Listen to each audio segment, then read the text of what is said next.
ये डरावना वीडियो नेपाल का है। ये इमारत 5 मंजिला है और पानी उससे भी ऊंचा, और जो लोग यहां खड़े थे उन्हें 10 सेकंड का भी मौका नहीं मिला।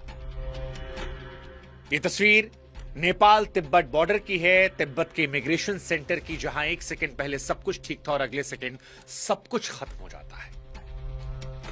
ये तबाही जो आज नेपाल ने झेली, इसे पूरी दुनिया ने आज देखा, और जब देखा तो दुनिया की रूह कांप गई, क्योंकि तिब्बत से निकला सैलाब नेपाल को रौंदता हुआ गुजरा है।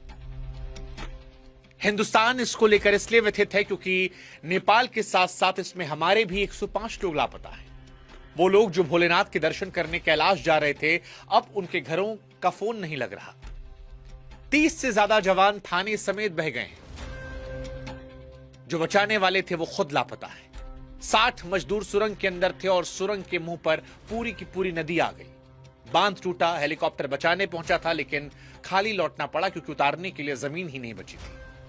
और ये पानी रुका नहीं है, ये गंडक बनकर बिहार आ रहा है। 8 जिले अलर्ट पर है। लेकिन अगर आपको लगता है कि सबसे ज्यादा खौफ इन तस्वीरों का है तो आप गलत हैं, क्योंकि सबसे ज्यादा खौफ लापरवाही का है। 13 महीने पहले इसी नदी में यही तबाही आई थी, जांच हुई थी, रिपोर्ट बनी थी। उस रिपोर्ट में लिखा था कि यह दोबारा होगा, लेकिन शायद सब कुछ रिपोर्ट में ही फाइल हो गया। और उसके बाद कुदरत ने वो दिखाया जिसका अंदेशा उसने पहले दिया था। इसलिए कुदरत का सरप्राइज नहीं है। नेपाल जो झेल रहा है वो डिक्लेयर की गई मौत है, बस तारीख आनी बाकी थी। और इसीलिए आज सवाल नेपाल की इस त्रासदी को लेकर है कि जब सब कुछ पता था तो सैकड़ों जिंदगियां उस रास्ते पर किसने छोड़ी? क्या यह प्राकृतिक आपदा है या फिर इसके लिए जिम्मेदार हैं हम? नमस्कार, मैं हूं शुभांकर मिश्रा और आज नेपाल के लिए सारी दुनिया दुआएं कर रही है। लेकिन दुआओं के साथ साथ आज हम ये समझेंगे कि यह पानी आया कहां से। 13 महीने पहले जब वार्निंग दी गई थी तो फिर उससे सबक क्यों नहीं लिया गया? 26 अगस्त बुधवार सुबह करीब 8:30 बजे तिब्बत की तरफ से लेंदे नदी में कुछ होता है, गड़गड़ाहट।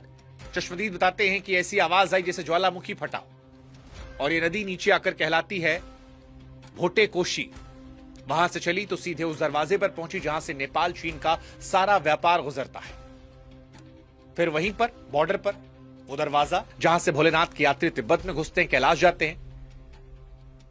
यानी उस सुबह मौत ने वो दरवाजा चुना जहां सबसे ज्यादा लोग खड़े थे, ट्रक वाले, मजदूर, पुलिस वाले और यात्री।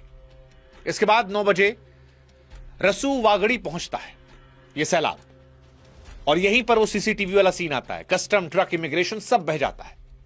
9:15 बजे जिले के